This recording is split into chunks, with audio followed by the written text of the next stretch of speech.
Today we're going to be interviewing college students at Harvard University. All right, what's your name? Mo. Mo. Which part of the political spectrum would you say you fall in? Sure. I'd say I lean liberal. Mm-hmm. I don't know that I fit neatly into the political spectrum, but I feel like a lot of the values and I think policies I support I think align better with maybe that side of the. Mm-hmm. Is there any candidate right now that catches your eye in the 2020 election? Honestly, I feel like I should do some more research. Yeah, I have not been following it too closely, but my friends are definitely very invested in politics, and so I know that Bernie Sanders is really popular with a lot of them, and Kamala Harris is another candidate I think I've been hearing a lot of enthusiasm around. Yeah. Where do you think you fall on the political spectrum? Right now, I consider myself more of a democratic socialist. I don't really like to subscribe to the party ideals, though. I try and think more independently than that. But the candidates that I tend to follow right now lie on the Democratic side of the spectrum. Who do you think you support in the 2020 election so far? Like, which candidate kind of speaks to you the best? Well, I voted for Bernie in the last Democratic primary, and obviously I voted for Hillary in the actual election. But I'm a little bit undecided when it comes to the Democratic candidates right now, simply because there's too many of them. I think I like Buttigieg, I like Bernie, and I like Elizabeth Warren. But I haven't really heard much of what the others have to say yet, so I'd like to just learn a little bit more about them.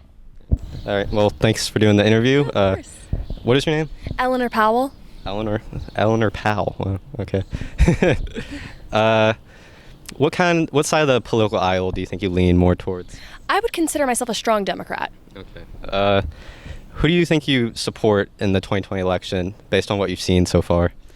Originally, I was very interested in Biden's opinion because he seemed like the most electable candidate per se. However, after watching the Democratic debate, specifically the second one, because I felt like the first one was kind of Elizabeth Warren at the kiddie table, Pete Buttigieg presented himself very well. He was very... what he said really resonated with me as an individual within many minorities because I'm Jewish and I'm a woman, of course. So I thought that what he said appealed to many different people within the Democratic Party, and I feel like he has the ability to work across the aisle. Thank you guys for doing this interview. If you don't mind, what are your names? Olu. Gina. Yeah. Okay, so which side of the political aisle do you guys think you lean towards more? I'm more of an independent, but I guess I lean a little more towards the liberal side of things. Yeah, same as him, more democratic. Okay. Out of the 2020 candidates so far that you've seen, who kind of speaks to you the most? Bernie, all the way, of course. Yeah. He should have been elected in the first place. I'd say I have to learn more about the candidates, but probably Bernie too. Did either of you guys watch the debates that were a week and a half ago? I have not. No, okay, that's fine. It's early still. So, yeah, it's still early. Yeah. All right, thank you for agreeing to this interview. What is your name? Jonas. Jonas. Which side of the political spectrum do you think you lean towards? I lean towards the left, I would say. Yeah. Is there any candidate so far in the U.S. presidential election that catches your eye?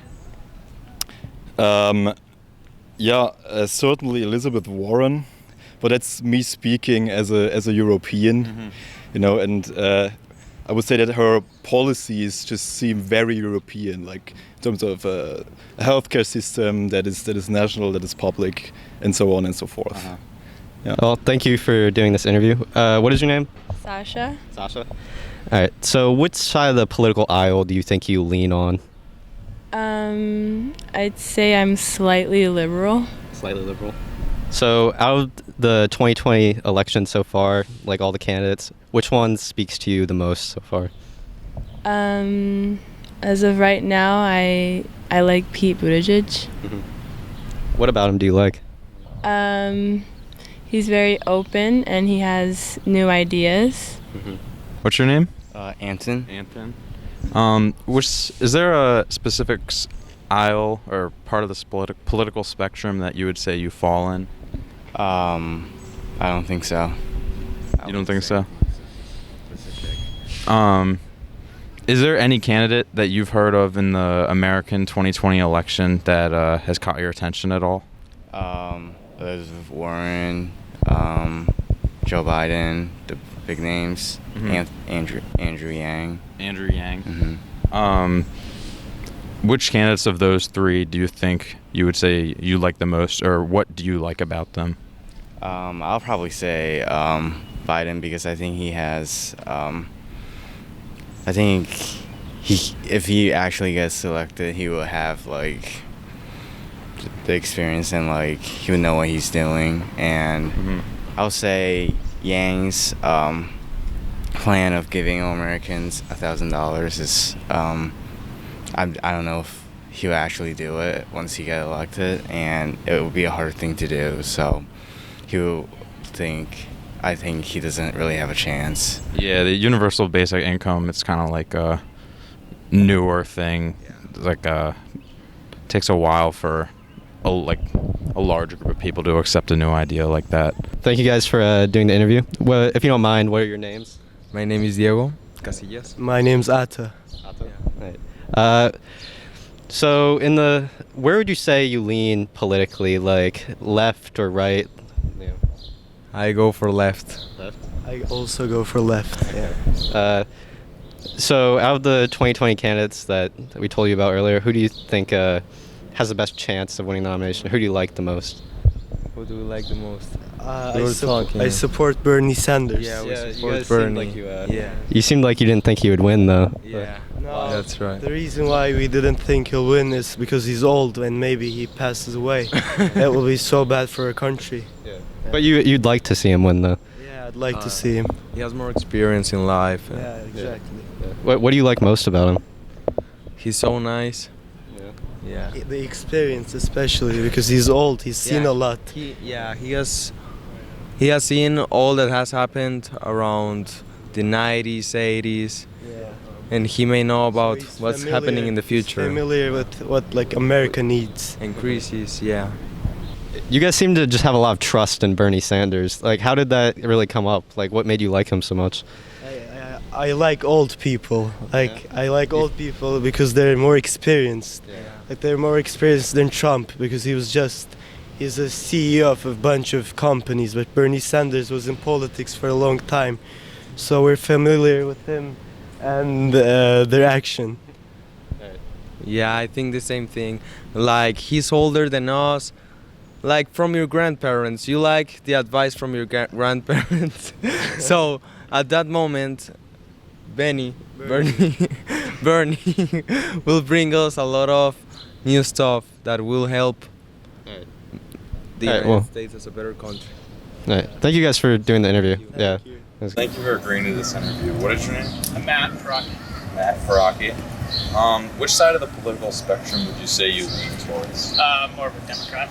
More of a Democrat. Is there a candidate so far in the primary season that has caught your attention? I like Beto and Pete. I mean, I like Biden too, but only because I already kind of know. What do you like about Beto or Pete specifically? Well, I'm from Texas, so I was a big Beto fan when he was running against Ted. So that was nice. Seeing him like run for president's kind of cool. And then I kind of like how Pete was a mayor, so he's already had, even though it's not the same as a president, it is like an executive position. Thank you for watching the Zach and Matt show. If you enjoyed the video, please leave a like and subscribe. Make sure you check out our other college interviews, which we'll be releasing later this week.